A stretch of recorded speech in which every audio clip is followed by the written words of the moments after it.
Hello, my name is John Matthews, and I'm Executive Director of Law Enforcement Initiatives at the National Law Enforcement Memorial and Museum in Washington, D.C. At the National Law Enforcement Memorial and Museum, we have three primary missions or pillars. The first is to honor the fallen, and currently we have the names of 22,611 law enforcement officers who have been killed in the line of duty inscribed on the walls of the National Law Enforcement Officers Memorial. The second pillar is to tell the story of American law enforcement, which we do at the National Law Enforcement Museum, located directly across the street from the memorial in Washington, D.C. The third pillar is officer safety and wellness, where our mission is to keep names off of the wall. In law enforcement initiatives, and specifically our Destination Zero program, we provide potentially life-saving information and services to the over 17,000 law enforcement agencies across the country. Our Destination Zero program, with its National Officer Safety and Wellness Awards, includes a comprehensive database with over 250 of the most creative, innovative, and successful law enforcement officer safety and wellness programs. Additionally, we work with agencies all across the country to provide information through our Destination Zero database. And we work with the National Highway Traffic and Safety Administration to reduce traffic crashes and fatalities. And also with the COPS office to improve officer safety, as well as the Department of Justice Valor program to reduce officer suicides. Today, I invite you to join me in a special presentation on officer safety and wellness in Indian country and the unique challenges faced by tribal police officers throughout the nation. To date, there are 106 names of tribal and Bureau of Indian Affairs officers on the walls at the National Law Enforcement Memorial. And unfortunately, this year, we'll be adding another 2 names to those hollowed walls. Now, recently, I had an opportunity to visit with 3 police chiefs representing tribal policing from areas as wide-ranging as Maine and the Canadian border, all the way to Arizona and the Mexican border, and to America's heartland in Iowa. I'd like you to please join me as we listen in on that conversation. And at any time during the presentation, if you have questions or comments for myself or our team in Officer Safety and Wellness, please use the Q&A function and we'll be happy to respond. And now, our conversation on Officer Safety and Wellness in Indian country.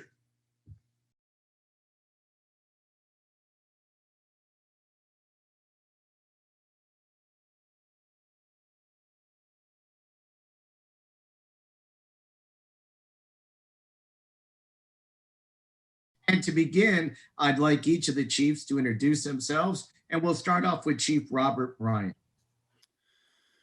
Well, good afternoon. Again, I'm Robert Bryan. I'm the police chief of the Penobscot Indian Nation here in Maine. I've been in law enforcement now for 35 years.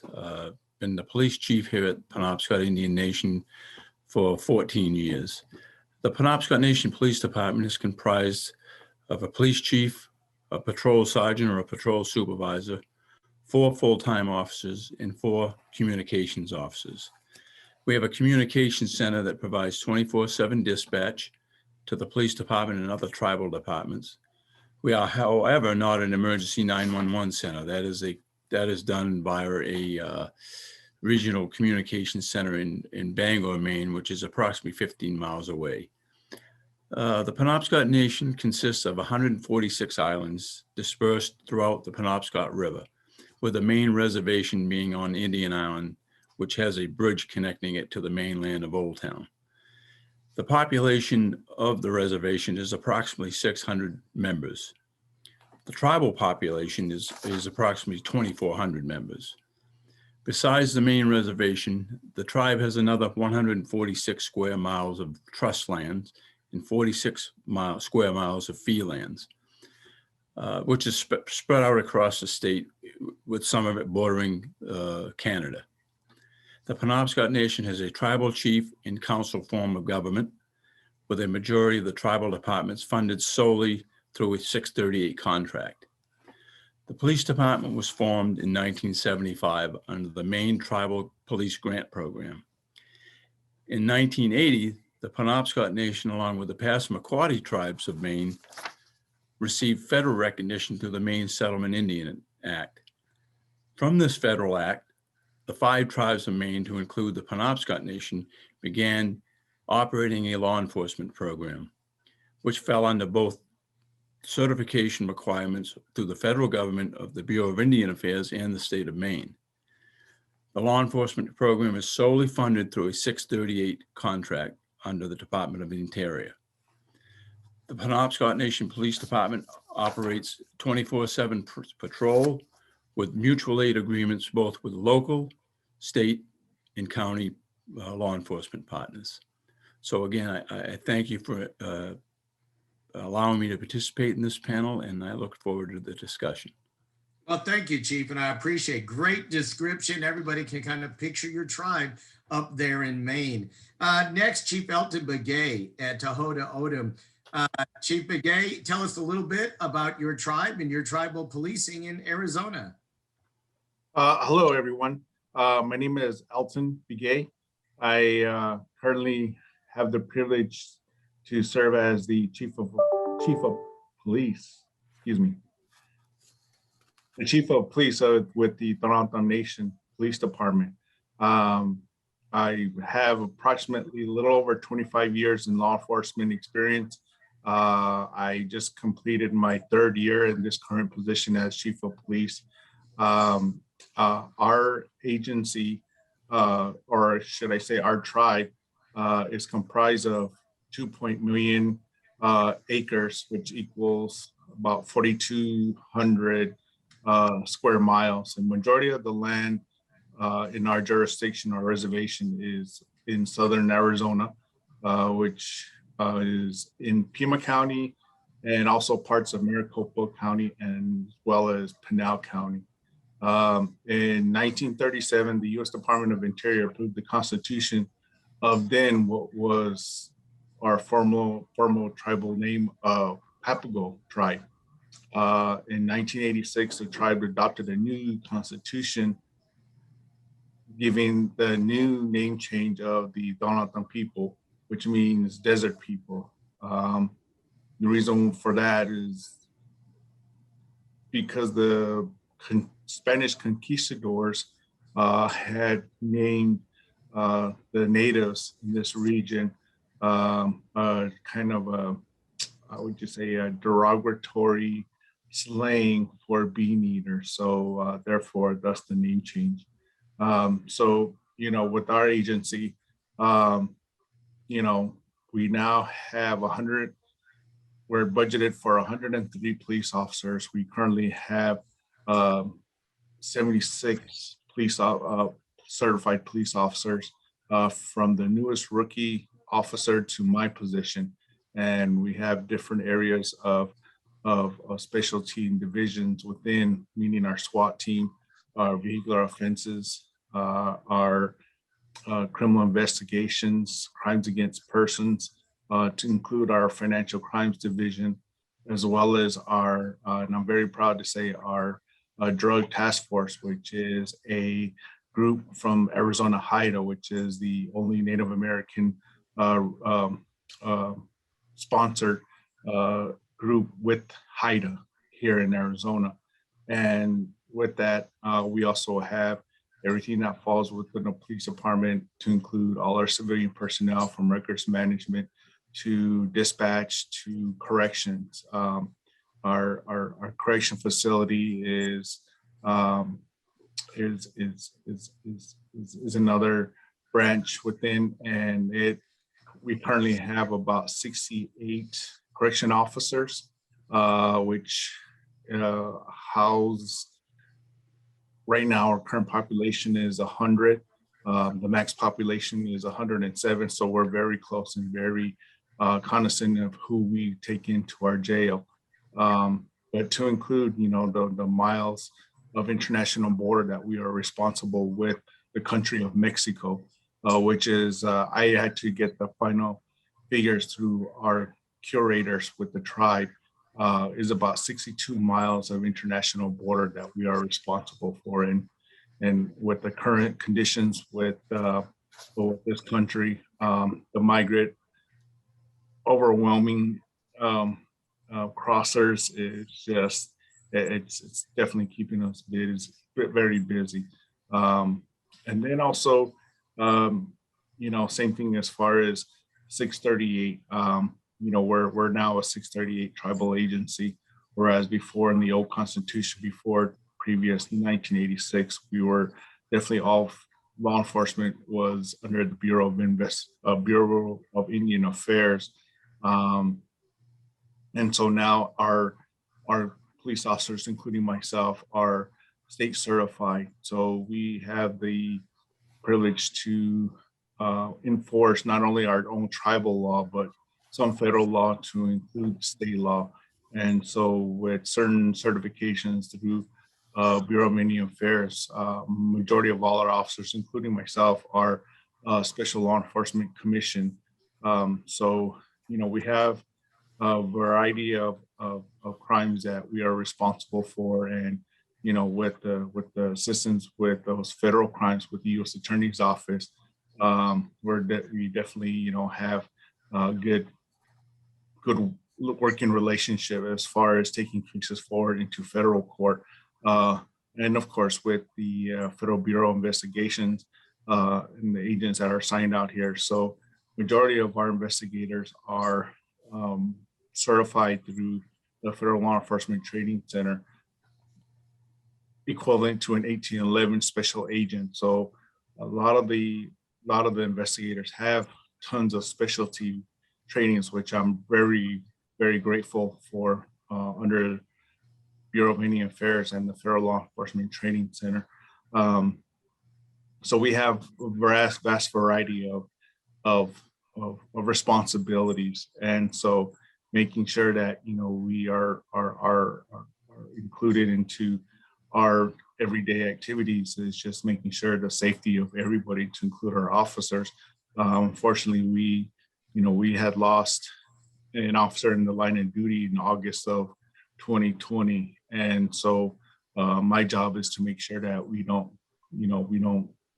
I don't see that, at least under in my lifetime, ever happen, not only in this agency, but I would hate for any other tribal law enforcement agency or other agency across this country to go through that. And so grateful and appreciative to be on this, and having the support of making sure that tribal law enforcement is recognized, because a lot of the outside agencies don't really know what we do or what our jurisdiction entails. So I'm grateful to be here, and that's all I have to share. All right. Well, thank you very much, Chief. And so Chief Jacob Molitor is also with us. Chief Bryant has the Canadian border. Chief Begay, the Mexican border. Chief Molitor, you're in Iowa. Tell us a little bit about your tribe and how it's different from the other two. Yes, I would love to share, but first off, my condolences on your officer from last year. That's very difficult. We're dealing with line of duty death right now from a state trooper that was just shot and killed the other day. So definitely difficult, but we'll get through it. We always do. We'll continue to hold the line. With Iowa, we're the only tribe in Iowa, so we're really having to communicate what Indian country law enforcement is.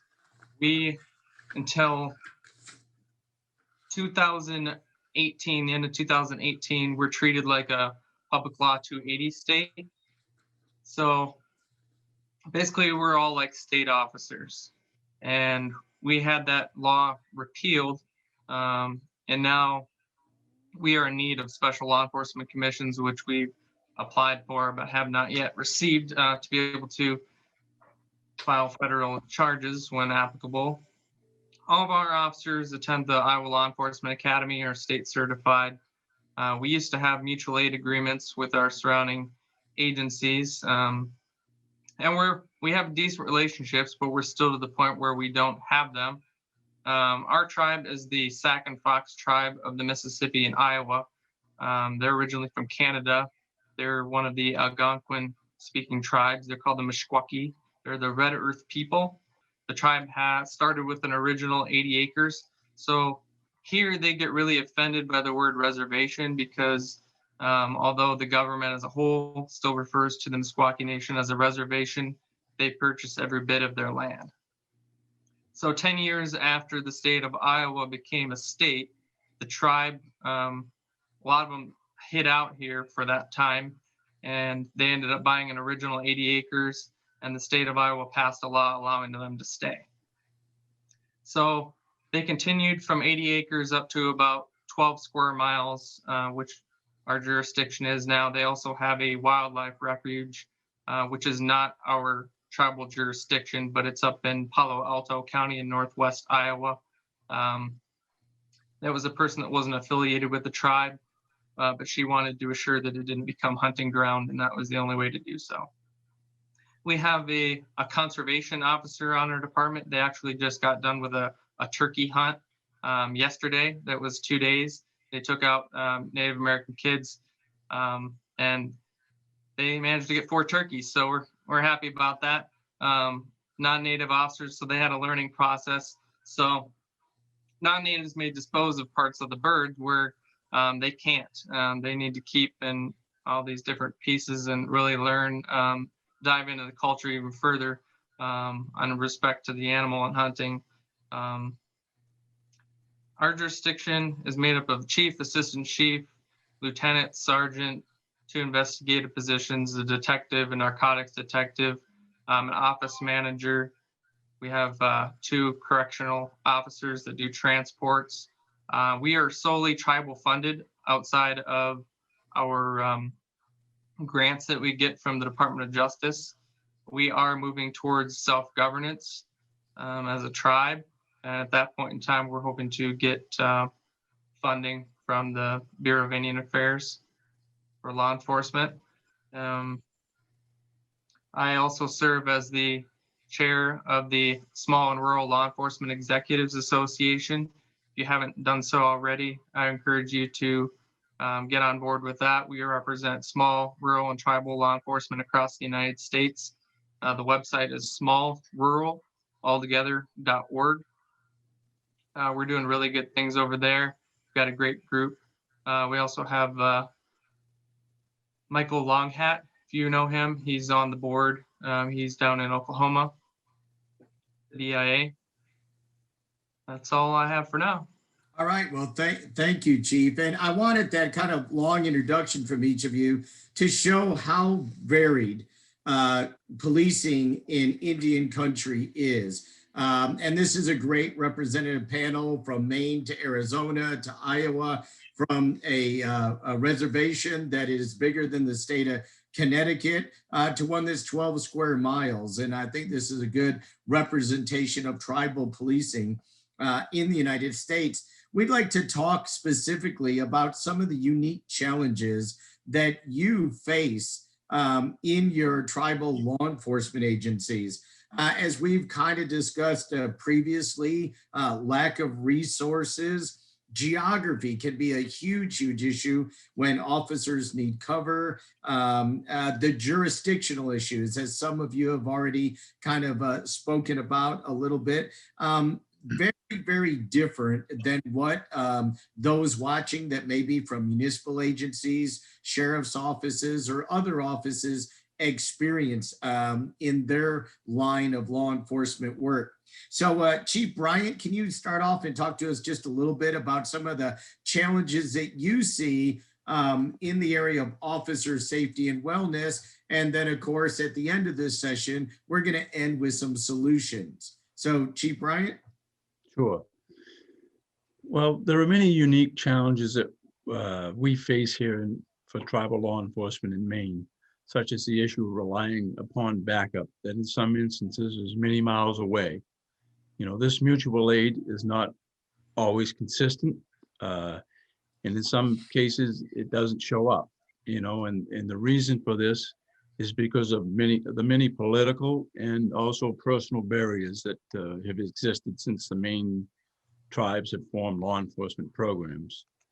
You know, much of this is related to the misconception that tribal officers are not as trained as local and state and county officers. And when looking at that, the reality of that, is not accurate at all. Here in Maine, we meet both state certifications like our county, state, and local colleagues do, but we also have to meet federal requirements set forth, by the Bureau of Indian Affairs in through Title 25 of the Code of Federal Regulations.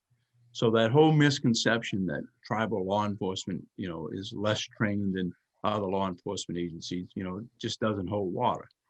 So actually, in many cases, you receive more training if you're trained and certified by the state and you're trained on the federal jurisdiction. Well, that's exactly true.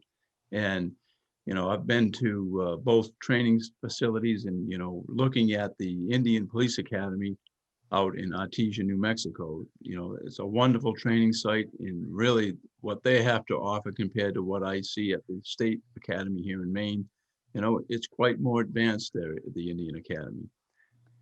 Other things that we look at that we're dealing with, is the ongoing need for officer wellness through, proper diet, fitness, as we advance through our careers. We have to look for effective ways to deal with stresses and traumatic events that we encounter during our shifts. Looking back over my 35 years as a police officer, many things affected my sleep, my diet, my ability to exercise on a regular basis was severely affected by shift work, I have to attend court after short periods of sleep and picking up additional shifts because, here in tribal law enforcement, the pay, we really, in most instances, can't compare to other agencies because we are really underfunded in most instances. Other facets of tribal policing that is challenging is the importance to provide, proper equipment and additional training outside of the mandatory training that we have to provide each year for state and federal certification. And most of that is really related to the underfunded budgets by the Bureau of Indian Affairs. As we all know that when you look and you ask for more funding, that's happening across the country. So, most of the time when it does get to us, it's a very minimal increase. So we have to look to other avenues such as grants. And as we know, as tribal law enforcement executives, that's a very competitive process. And so really we're out there with a position of who can beg the loudest. And really that's a flawed system. One of the biggest challenges I think we face for tribal law enforcement in Maine is really trying to attract and retain qualified officers. And one of the challenges I've always been faced here as the chief of police for the Penobscot Nation is bringing tribal people into tribal law enforcement, and that's always been difficult. One is because of, over the years there's been a mistrust of law enforcement by tribal people. And that's through generational trauma that they've experienced through the years. So, and also the inability to really provide a livable wage compared to state and county officers. In our retirement program, we've fought for years to try to include tribal law enforcement the same as direct service BIA officers to receive that federal retirement program. To be able to retire after 25 years of service is very important in this field.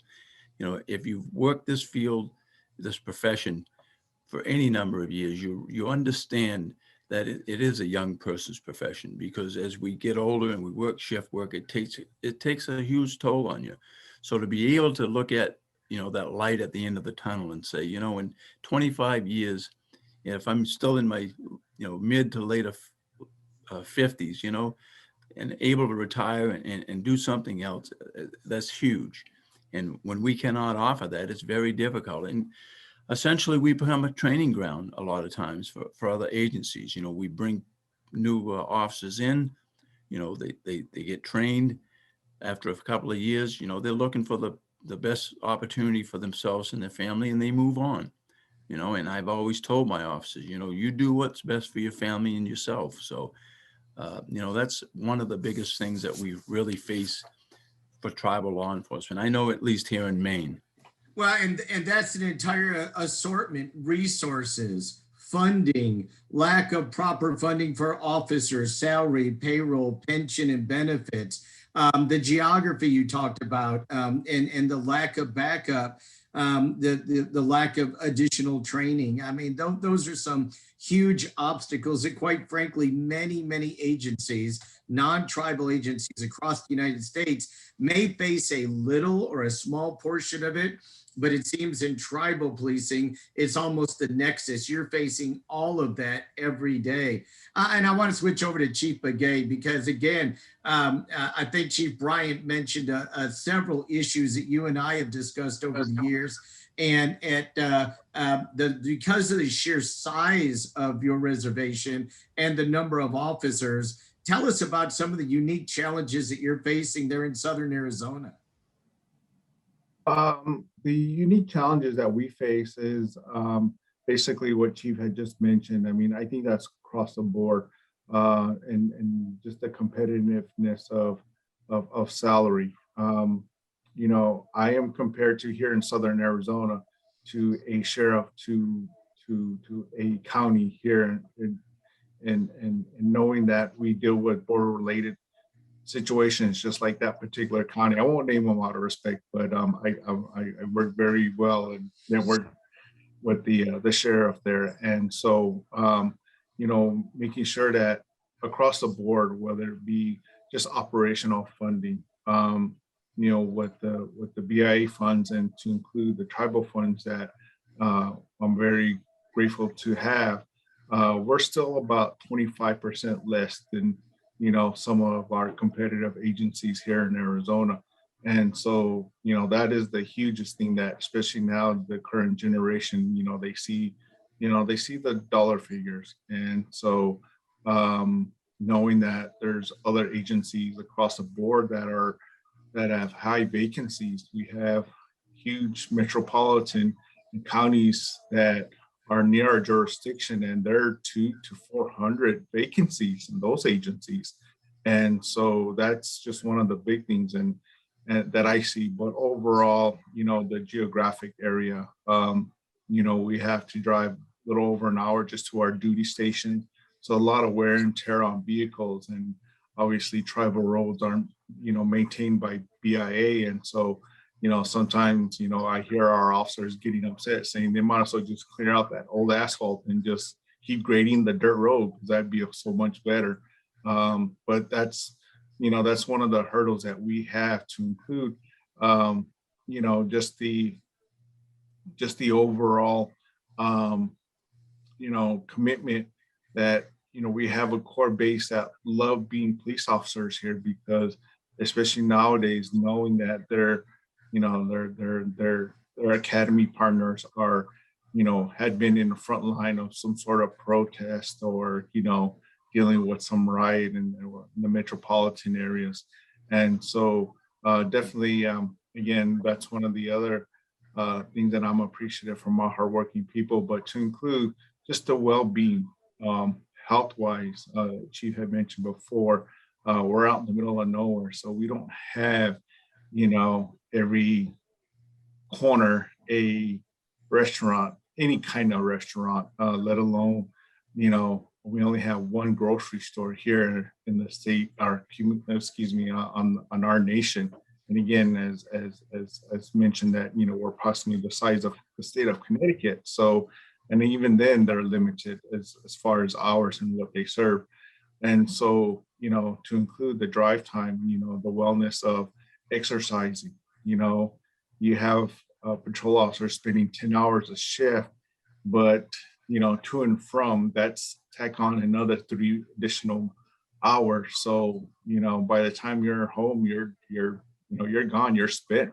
You don't want to go to the local gym.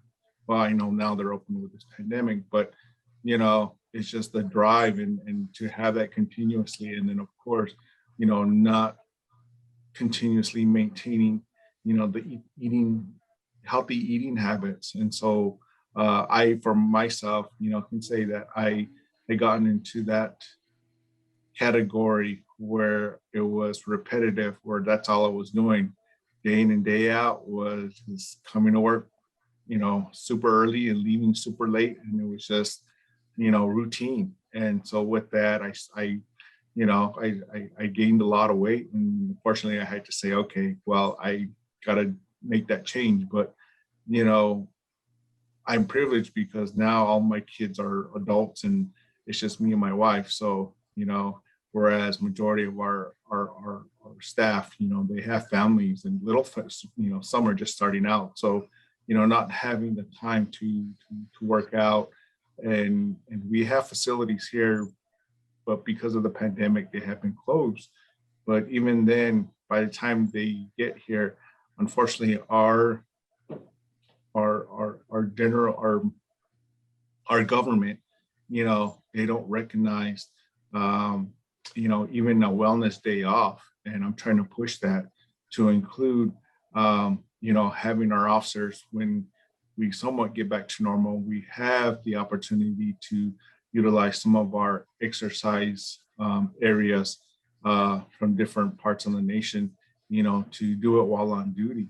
But because of our staffing is so limited, unfortunately, we're not busy call to call, but busy enough where if one call comes in on one side of the reservation and another call comes in, we're spending 30-40 minutes drive time as a response. But definitely, I do want to give thanks to our partners from Homeland Security and Customs Border Protection, because we do collaborate very well. Majority of the time, they're on scene. I know they're not trained as police officers, but just their presence deter and reduce a lot of the calls for service that we receive through 911. But at the same time, we don't want to burn our bridges because they're pure immigration, whereas we are not. We need to make sure that we maintain our services to the people out here. And so a lot of times, as I shared before about the illegal immigrant situation that we're currently in this country, a lot of times we spend majority of our time now responding to border related issues. And so when it comes to those real true 911 calls for service, a lot of our time is just traveling to make sure we get there. We've gotten a lot of complaints as far as why our response time was so great. So, then at the same time, we're getting complaints saying, well, our police officer drove past that group of illegals on the side of the road. Why didn't they stop? So, definitely we're in a rock and a hard place, but, with the great staff that we currently have, we're making sure that, we be safe for everybody. And so, Chief, it's just the most hardest for everyone. Yeah, and Chief, all of these issues play together into officer safety and wellness. If you don't have the funding to pay the officers, like Chief Bryant said, other agencies will take the officers. If you don't, if you can't hire and retain them, then you're have a lack of manpower. You can't provide officers to cover officers if they need it. Your geographic region is absolutely huge. I've been out there many, many times, and like you said, been with your officers and drove 45 minutes one way to a call, and you don't have backup for maybe an hour if you need it.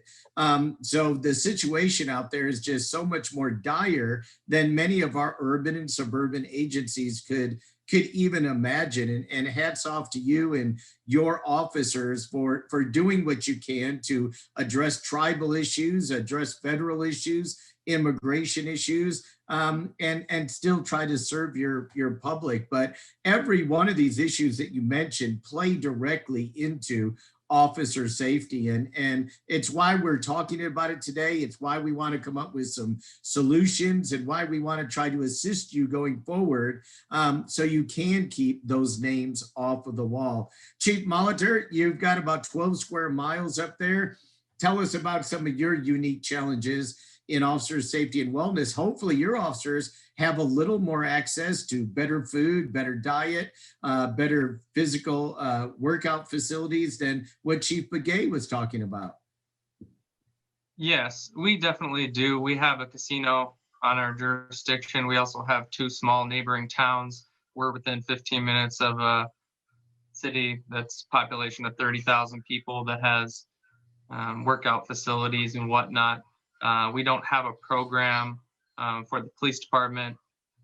The tribe is planning on building a recreation center, which I imagine will be open to us in the future. So I can see programs and other things coming in the future when it comes to that.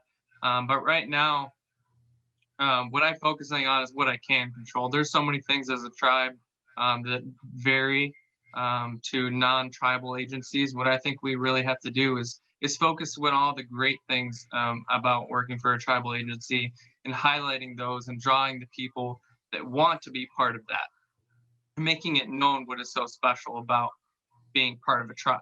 Those are the people that we want, the people that are going to stay, the people that buy into our mission and our purpose for helping Indian people who I argue, need some of the most help in our state, at least of any community in our state. So I'm very proud to be here. I'm proud to represent the Meskwaki Nation, and there's nowhere else I'd rather be. And I say that with my whole heart. But when it comes to a solution, some of it can be simple, such as making goals for officers. So it's not goals that we make for them. It's just a process that we give to them to get them thinking critically. So what I do is I use 6-month goals. Every 6 months, we send out a goal sheet. It's something I stole from my master's program at St. Cloud State. It goes from career, family, friends, education, physical, spiritual, financial, and the problems that are most of concern to me right now are blank. It's got the name, date.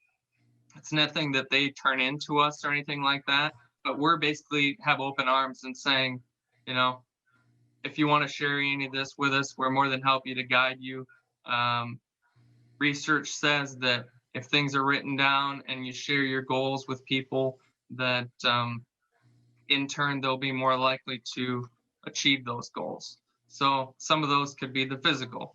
And another big reason I do this is because I want to say that I took every step necessary to prevent one of my officers from taking their own life. That's why I try the best I can also to give them a voice whenever I can. It doesn't mean that as administration that I'm going to take all their ideas. A lot of them are really good ideas, but obviously money, timing, everything to listen. One of the unique things we do to give them a voice is we actually implemented peer reviews. I even allow my officers to review myself. A lot of them are trust-based questions, but it also lists what they can improve upon, asking if they enjoy working with another officer, asking about leadership qualities from excellent to poor to help us identify who our future supervisors should be, those types of things, to get them used to keeping each other accountable to a sense too, that just when a supervisor is not around doesn't mean that you don't have to carry your load as a team member. We also have a buddy system, which every officer has to choose a buddy that they know that they can go to, that the other person knows that you can talk to me if there's something going on. We also have a peer support program in our county that has all of the first responders. We have 2 officers that participate in that. They go to the meetings and they have helped EMS, fire, other law enforcement, and we've received help as well. So following critical incidents or anything that we need. I couldn't agree more with what Chief Bryant and Chief Begay said. When it comes to the challenges we have is, we're the only agency that doesn't have a pension system. So any officer in the state that has more than a few years on isn't going to want to give that up and come to us. So they're either going to be retired and come to us, or they're going to come to us after 1 to 3 years or so, where they're not really vested. They have limited experience, and but we do fairly well with retention. We treat our employees well. We're innovative. We do have fairly good equipment and backup. We usually have more than one officer working at a time. There's still times where we definitely need more backup, but our officers usually aren't alone. So they do have that camaraderie. Another thing we are able to do is have 10-hour shifts. So there's that extra day for them in there to refresh. A lot of agencies, based on their size, aren't able to have 10-hour shifts, but they are able to have more overlap that way too, where they're able to see more of their coworkers. Some of those coworkers may be their support system. So also having family days or other times where we can get together as a group. And obviously COVID has been an obstacle to that, but I really think it's important for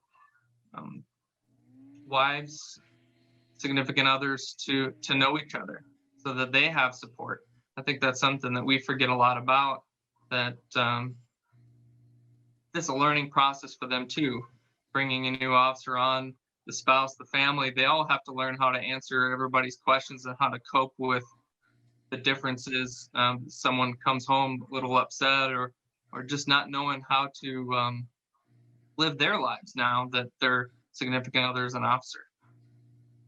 Well, Chief, you've given us some great ideas on how to overcome some of these challenges. I want to continue with you with solutions a little bit. Two things that we've mentioned as we've talked in the past, and if you could explain it a little bit, the whole person concept that you employ there at your agency, and the empathy roundtable. I think those are really, really creative and innovative ways to improve officer safety and wellness. Can you tell us a little bit about those?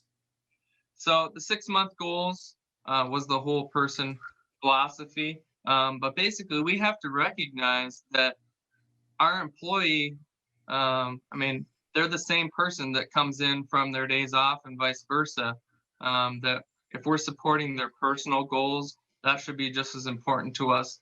They'll be more refreshed, more motivated when they get to work, and knowing that they have a workplace that supports them 360. And then if we need anything, we'll offer it to them however we can. With the empathy roundtable, so I went to the Chief of Police Command School in 2019. When I was down there, we read a book. Can't tell you what it is on the top of my head, but we had to present part of the book. And one of the things I read about in there was really interesting, and I applied it in the following January in a annual meeting we had as a team, pre-COVID, of course. So what they did in the book is they had it was called a hospice care volunteer experiment. So they brought all these people there in that were going to volunteer in this hospice house. And before they did anything, they sat them all down, didn't really go over a whole lot about what they were going to do. And they said, tell me the things that are most important to you in your life.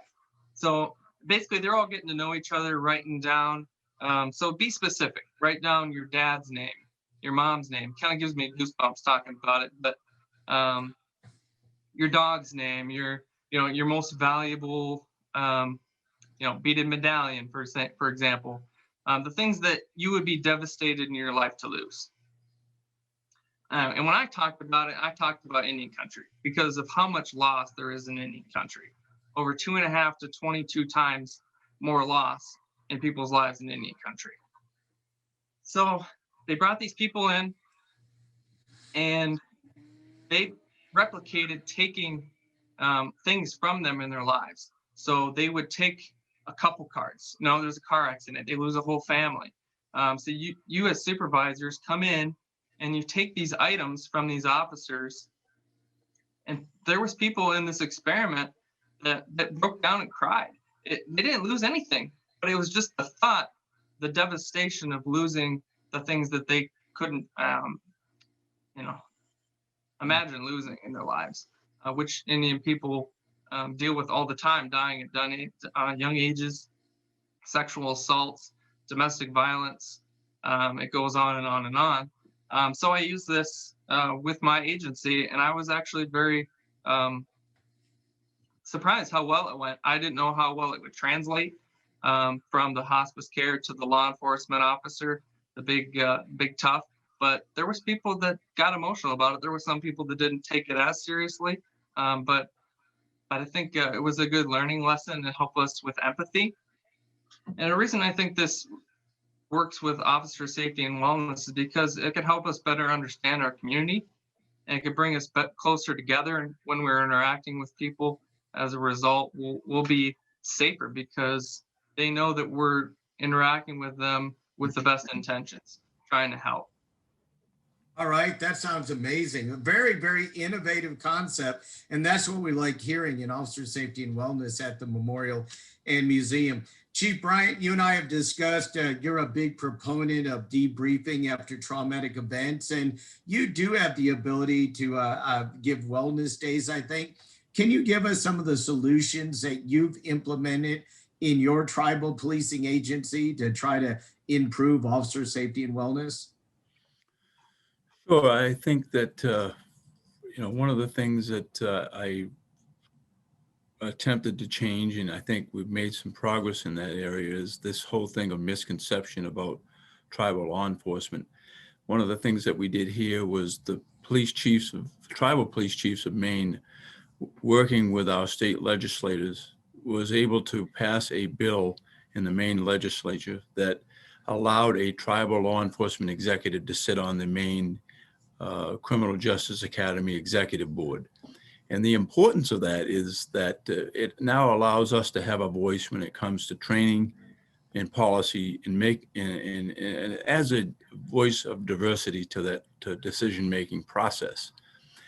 So one of the things we're hoping to achieve, and I think this should be across the United States, is that, at all basic academies, there should be a piece where they teach tribal law enforcement, the ins and outs of what tribal law enforcement face for challenges, and the fact that we are all trained as well as any other law enforcement agency here in the United States. You mentioned dealing with traumatic events or stresses in the job, and looking at how a tribal law enforcement. I worked probably 14 years in a non-tribal law enforcement agency, and of all the death scenes that I went to, I didn't know one person. And working here in the community that I live, every scene that I go where there's somebody has died, or there's been some type of suicide or overdose, those people. So that affects you more directly than it would as if you're working in a community that you don't know these people.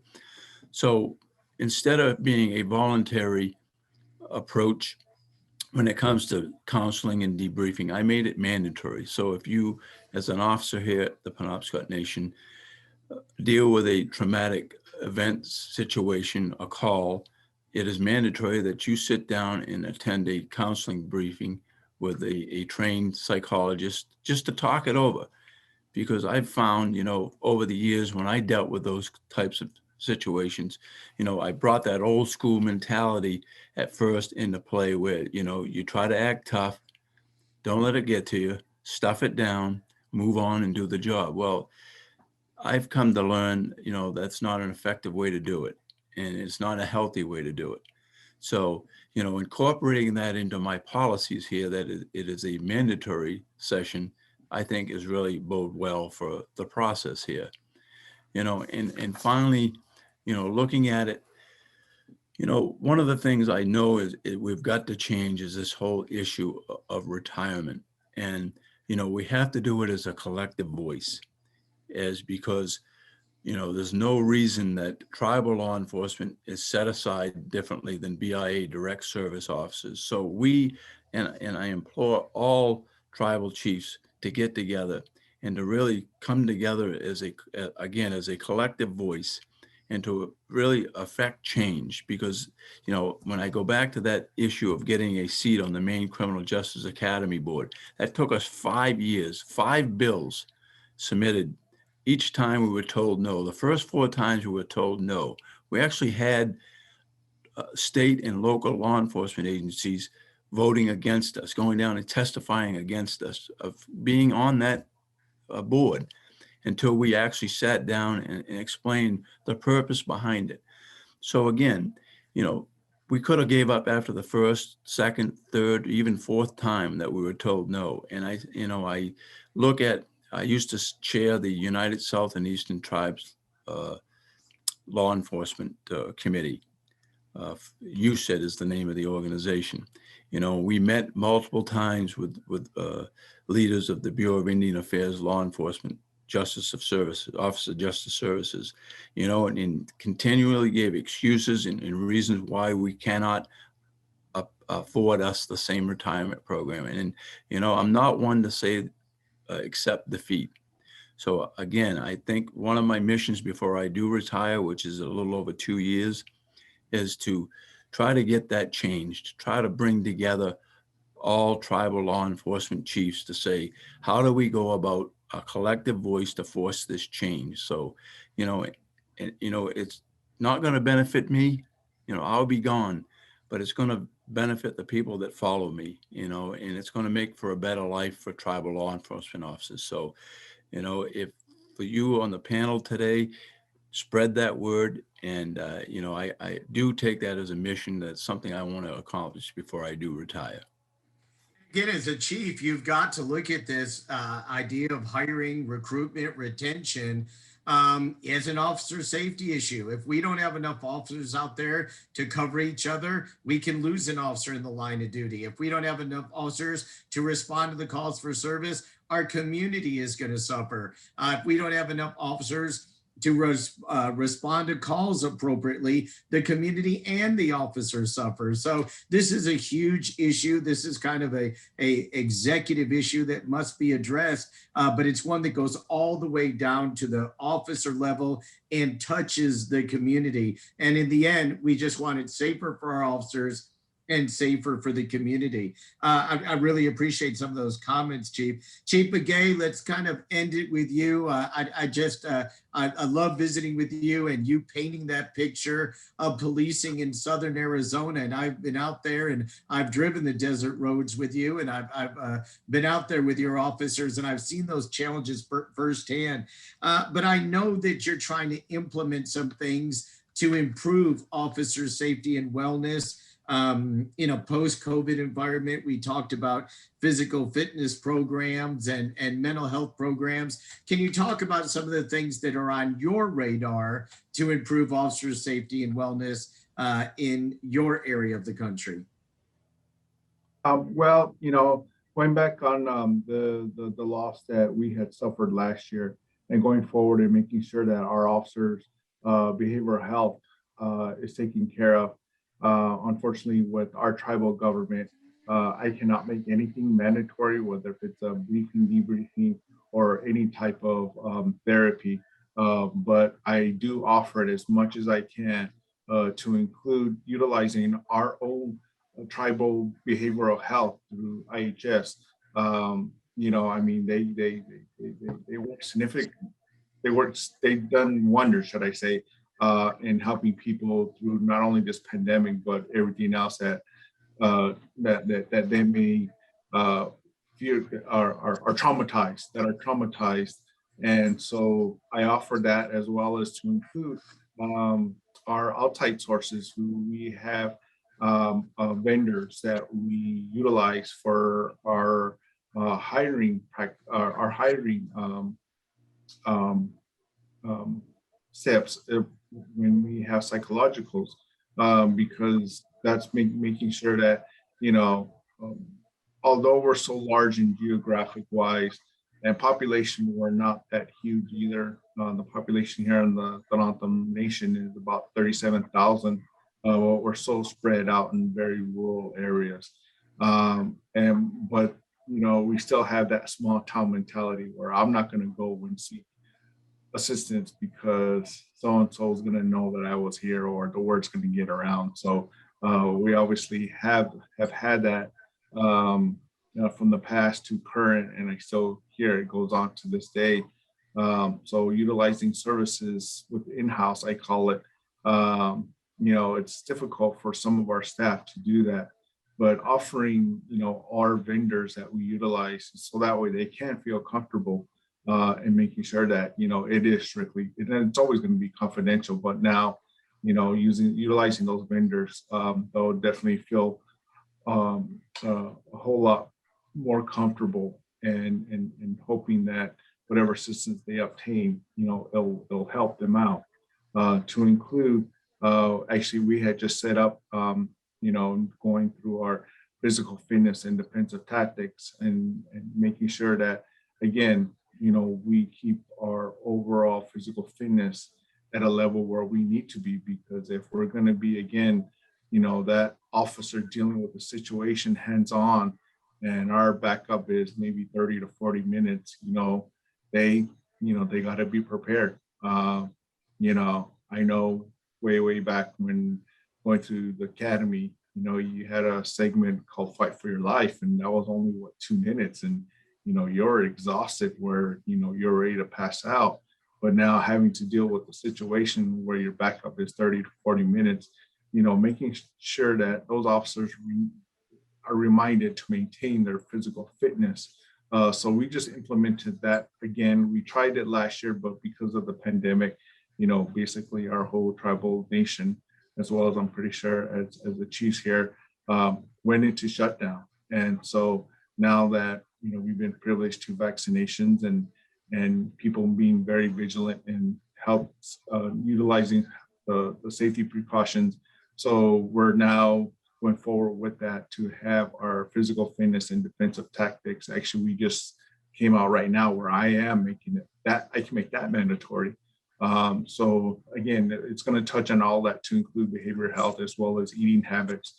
And then we're also utilizing, again, our internal behavioral health as well as dietitians that actually help out the elderly senior services program, kind of touch base with them. And so just giving them helpful hints, so that way, again, because being a tribal nation with the high diabetes rate, we want to make sure that, we're looking out for the best of them, for the best of all of them, and having the longevity to be in this profession.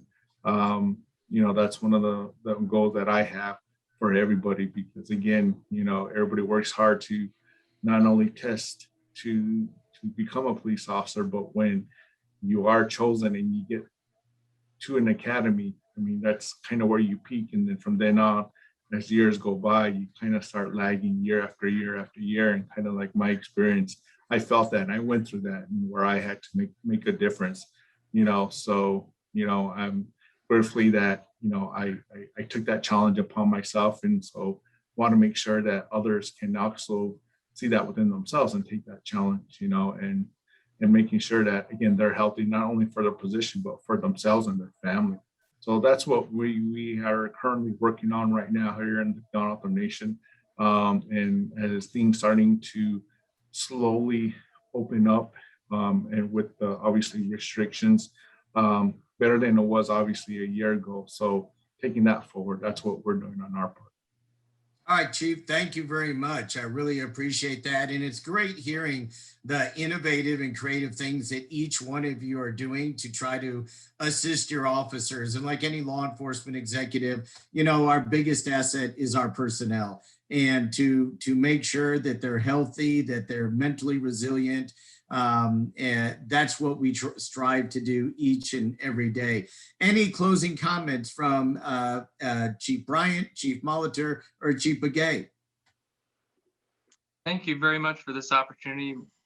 Happy to be here. Thank you, Chief. Yeah, I think that I echo those comments. You know, I really appreciate the chance to provide some input, provide a little bit of guidance. I think that working the time that I have both in a non-tribal agency and a tribal agency allows me to see both sides of things. And, you know, I think that it's important for tribal law enforcement to have a seat and a voice at the table. All right. Thank you very much, Chief Bryant. Chief Begay, closing thoughts? No, Mike, you know, same thing with Chief Bryan and Molitor. I appreciate, you know, having the privilege to be part of this.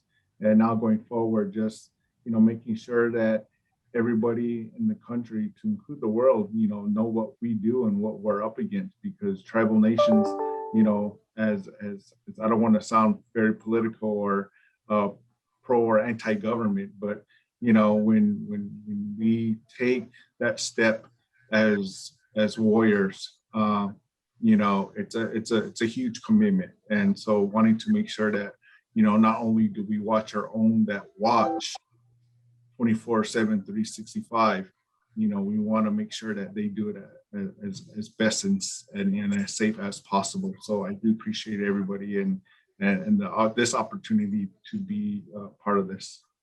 Well, thank you very much. And I can tell you from the National Law Enforcement Officers Memorial Fund and Museum that we really applaud our tribal police department with all of the officers that we lose in the line of duty. We take it very personally. And in our division, in Officer Safety and Wellness, our entire goal, as I said, is to keep names off the wall. And it's gentlemen like you and folks around the country that are putting our officers first, that are looking out for their safety and their well-being. And that's going to position us in a great place in the future. And we hope to continue working with tribal law enforcement and making it safer out there in Indian country. Thank you all very much. I appreciate it, and have a great day. Me too. Thank you. You all be safe.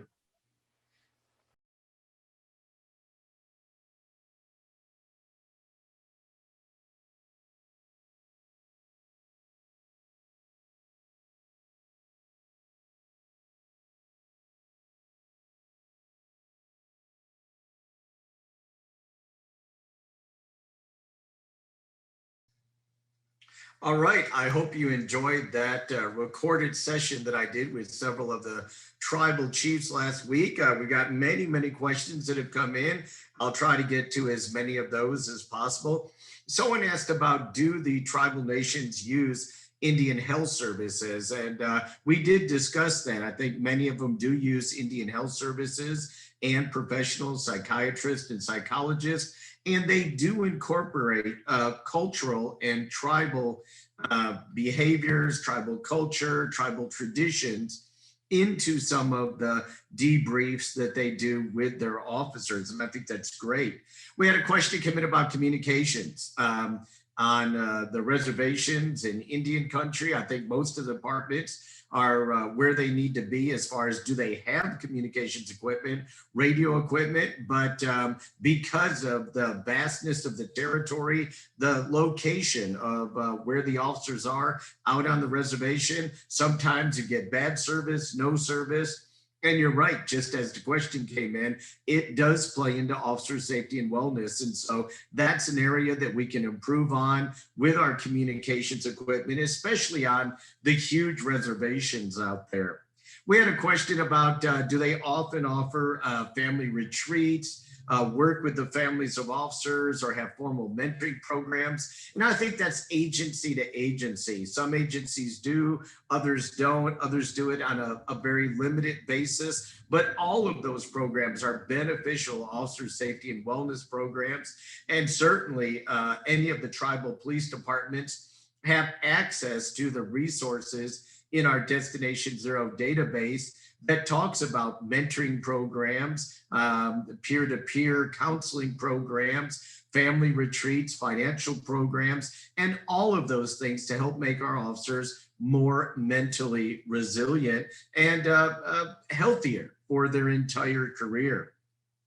One question that came in, it said other resources for tribal agencies. Well, I mentioned the Destination Zero website and our Safety Resources Center, which can be found at destinationsero.org. destinationsero.org. We have over 250 of the most creative, innovative, and successful programs in officer safety and wellness, and they're all free of charge. We welcome you to go there to look at them, download them. Other questions that came in, someone wanted to know what is really the future of officer safety and wellness in Indian country. And I can tell you from the Law Enforcement Memorial and Museum, from our standpoint, knowing that we've had 106 tribal and BIA officers on the walls of the memorial, knowing that this year we're going to add 2 additional names. We're going to keep working with our tribal partners to improve officer safety and wellness.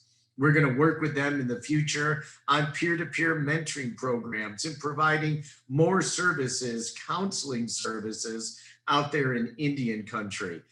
We also have other initiatives, wellness initiatives, cardiac initiatives that we'd like to bring to our tribal partners out there. So we are committed in officer safety and wellness to keeping names off the wall and working with our tribal partners all across the country. Other questions as related to off-duty jobs. I think, yes, that varies agency to agency.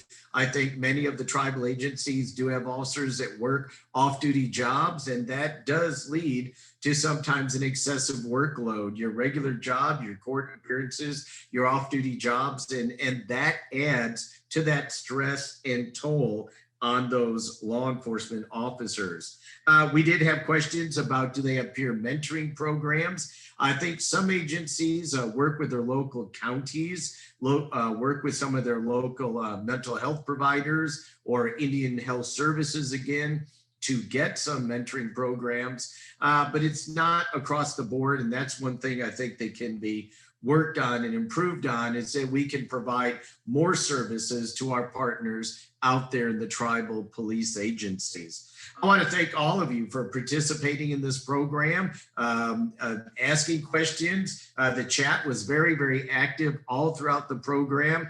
I see we have more questions coming in, and we'll continue after the program concludes to respond to you and to answer your questions on the Q&A function.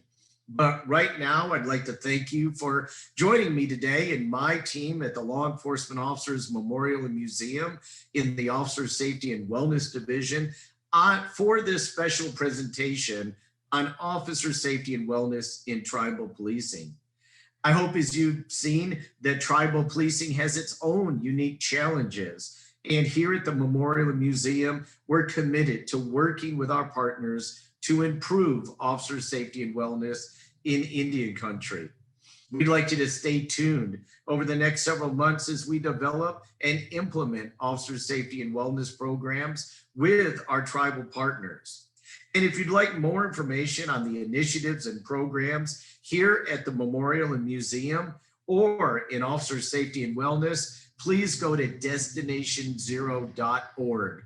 destinationsero.org, and you can get in contact with us, email us, call us, and ask us your questions or contribute to the conversation. Finally, once again, I can't thank our panelists enough, not only for their time, but their insight. And I hope that everyone out there has enjoyed the program and stay safe. Thank you.